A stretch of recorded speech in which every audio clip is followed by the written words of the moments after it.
Sumpah hakim konstitusi yang diucapkan tak kala saya dilantik pertama kali menjadi hakim konstitusi bersifat final and binding di dunia maupun di akhirat bagi seorang hakim. Oleh karenanya, sumpah dan keyakinan hakim menjadi kunci keadilan bagi masyarakat. Selain itu, pudar dan menurunnya standar etik khususnya bagi penyelenggara negara menjadi musabab perlu adanya kepedulian akan pentingnya menjaga keseimbangan antara penegakan hukum, rule of law, dan penegakan etik atau rule of ethic.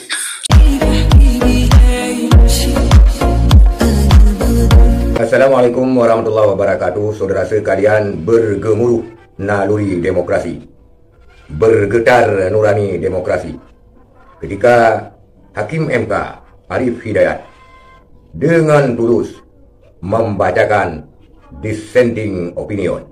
Walaupun kita tahu bahwa 3 hakim yang menyenting opinion kalah dengan mayoritas hakim karena dissenting opinion 3 orang hakim dan 5 orang hakim yang menolak, artinya tidak mengajukan dissenting opinion, artinya menolak gugatan daripada paslon 0103. Kita lihat secara tuntas dissenting opinion daripada Hakim Konstitusi Arif Hidayat.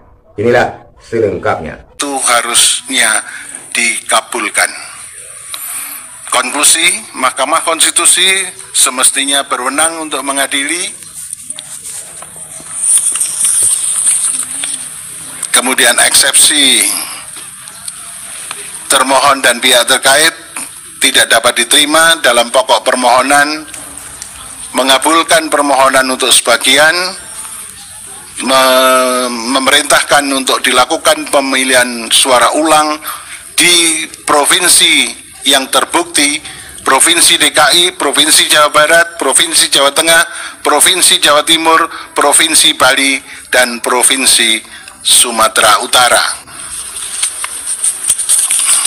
Terakhir, perlu saya sampaikan, demikian pendapat berbeda dissenting opinion yang saya sampaikan dalam perselisihan hasil pemilihan umum Presiden tahun 2024.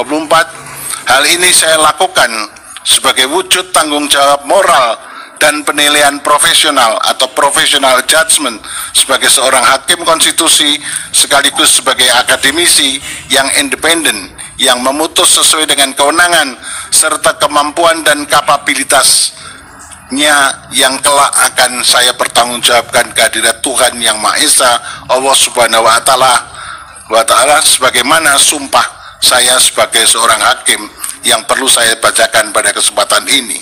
Demi Allah, saya bersumpah bahwa saya akan memenuhi kewajiban hakim konstitusi dengan sebaik-baiknya dan seadil-adilnya, memegang teguh Undang-Undang Dasar Negara Republik Indonesia tahun 1945 dan menjalankan segala peraturan perundangan dengan seluruh-seluruhnya menurut Undang-Undang Dasar Negara Republik Indonesia tahun 1945 serta berbakti kepada nusa dan bangsa. Sumpah hakim konstitusi yang diucapkan tak kala saya dilantik pertama kali menjadi hakim konstitusi bersifat final and binding di dunia maupun di akhirat bagi seorang hakim. Oleh karenanya, sumpah dan keyakinan hakim menjadi kunci keadilan bagi masyarakat. Selain itu, pudar dan menurunnya standar etik khususnya bagi penyelenggara negara menjadi musabab perlu adanya kepedulian akan pentingnya menjaga keseimbangan antara penegakan hukum, rule of law, dan penegakan etik atau rule of ethic sesuai dengan nilai-nilai luhur Pancasila. Jikalau ini tidak dilakukan, maka akan terjadi tragedi berhukum dan berkonstitusi di negara hukum yang demokratis berdasarkan Pancasila yang dapat menjauhkan kita dari cita-cita menuju negara Indonesia yang hebat, bermartabat, dan unggul dalam segala bidang. Terima kasih. Assalamualaikum warahmatullahi wabarakatuh.